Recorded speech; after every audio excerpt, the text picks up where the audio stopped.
Hello everyone, welcome back to my channel Tapu cooking studio. আজকের পর্বে আবারও হাজির হয়েছি নতুন আরেকটি রেসিপির সঙ্গে। আমার আজকের রেসিপির নাম হচ্ছে পুদিনা পাতার চাটনি। কিভাবে পুদিনা পাতা দিয়ে চাটনি তৈরি করতে হয় তা আপনাদের সঙ্গে শেয়ার করছি। আশা করব আমার আজকের এই চাটনির রেসিপিটা আপনাদের ভালো লাগবে। যদি ভালো লাগে প্লিজ আমার চ্যানেলটিকে সাবস্ক্রাইব করুন।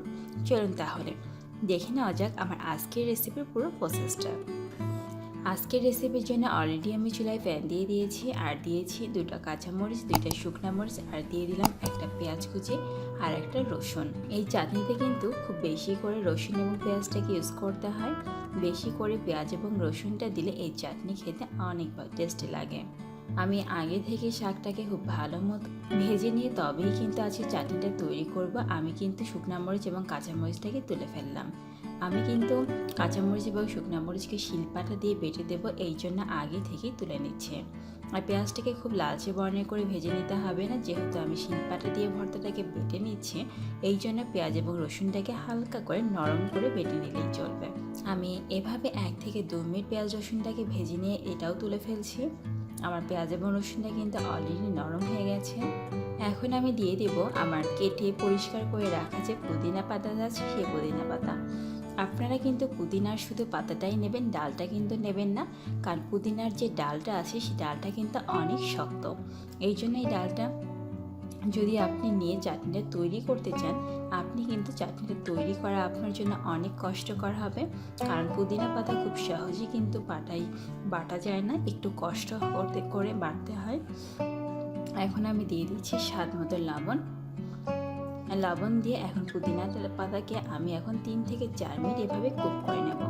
এভাবে কুক করে নিয়ে তারপর আমি যদি চাটনিটা তৈরি করি, তাহলে আমার পুদিনা পাতার চাটনিটা খেতে অনেক মজা লাগবে।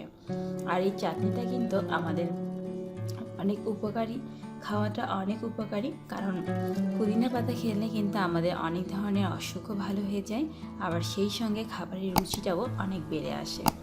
এই জন্য আমরা সাধারণত প্রায়ই কিন্তু আমরা পুদিনা পাতাটা খেয়ে থাকি। আমরা অনেক পাকোড়াতে ব্যবহার করি, আমরা অনেক সালাদটাতেও ব্যবহার করে থাকি, কিন্তু পুদিনা পাতা যদি চাটনি আপনি এভাবে তৈরি করেন, তাহলে দেখবেন আপনার খাবারের রুচিটা কিন্তু সত্যি অনেক বেড়ে যাবে। আর এই রেসিপিটা খেতেও কিন্তু অনেক মজার। আপনারা এই চাটনিটা গরম ভাতের সঙ্গে সার্ভ করবেন। দেখুন আমার পুদিনা পাতাটা ভাজা হয়ে গেছে। আমি এখন শিলপাতায় প্রথমে কাঁচামরিচ শুকনো মরিচকে বেটে নিচ্ছি, তারপর ধীরে ধীরে পেঁয়াজ এবং পুদিনা পাতা সবগুলোকে এভাবে আমি বাটতে শুরু করেছি।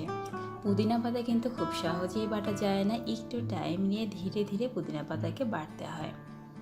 এভাবে আমি এখন বেটে শিলপাটা দিয়ে বেটে চাটনিটা তৈরি করছি। দেখুন আমার চাটনিটা কিন্তু তৈরি করা হয়ে গেছে। আমি অলরেডি সার্ভিং বলে তুলে ফেলেছি। আমার চাটনিটা কিন্তু খুব একটা বেশি হয়নি, কারণ পুদিনা পাতা আমি খুব একটা বেশি এখানে ইউজ করিনি। আর এই রেসিপিটা আপনারা গরম গরম ভাতের সঙ্গে সার্ভ করবেন, দেখবেন খেতে অনেক টেস্টি লাগবে। আর এই রেসিপিটা যদি আপনাদের ভালো লাগে, প্লিজ আমার চ্যানেলটাকে সাবস্ক্রাইব করবেন, পাশে থাকা বেল আইকনটাকে ক্লিক করবেন। আজ তাহলে এখানে বিদায় নিলাম। আগামীকাল দেখা হবে আরও নতুন কোনো রেসিপির সঙ্গে। সবাই ভালো থাকুন, সুস্থ থাকুন।